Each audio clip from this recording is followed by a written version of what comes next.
As the sun dipped low, painting the sky in hues of orange and violet, 11-year-old Mia stood at the edge of the old wooden bridge, clutching a paper lantern adorned with tiny stars, a gift from her brother Leo, who had left for the city 3 months ago, promising to return before the lanterns flew.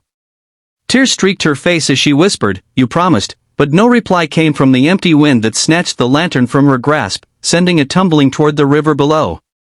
She lunged desperately, her foot slipping on the creaking planks, only saving herself by grabbing the rope railing as the lantern floated downstream, its faint glow mocking her hope.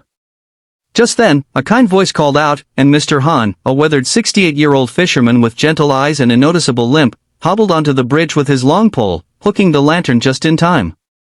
"Got it. Easy now," he said softly, helping the trembling girl to her feet. Seeing Leo scrawled on the lantern, he asked about her brother, and Mia poured out her sorrow, how Leo had said lighting it at dusk would signal him from the city, but he had forgotten her. Mr. Han, moved by her pain, struck a match and lit the lantern, explaining that signals work both ways and sometimes find the lost. Together, they released it into the darkening sky, where it rose like a solitary star. Miles away on a city rooftop, exhausted and broke after sleeping on a tarp beside a construction site, Leo stirred from his slumber at the sight of a faint glow drifting above the skyline. Recognizing the lantern, tears filled his eyes as he whispered Mia, scrambling to catch its string before it vanished, vowing, "I'm coming home." Back on the bridge, Mia shared a thermos of tea with Mr. Han, her heart lighter as she asked why a stranger would help. He smiled faintly, revealing his own story. 40 years earlier, he had stood there with a lantern lit by his daughter as he went to war, returning scarred but forever grateful for her waiting. "Kindness isn't about knowing someone," he said, touching an old wound on his hand. "It's about remembering how it felt to be the one waiting."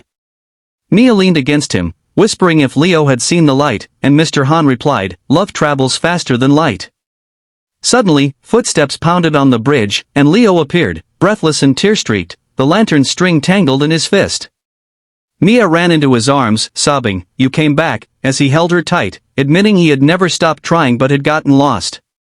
Noticing Mr. Han limping away, Leo asked who he was, and Mia called him an angel with a limp. Kneeling, Leo tied the lantern to her wrist, promising they would light the next one together.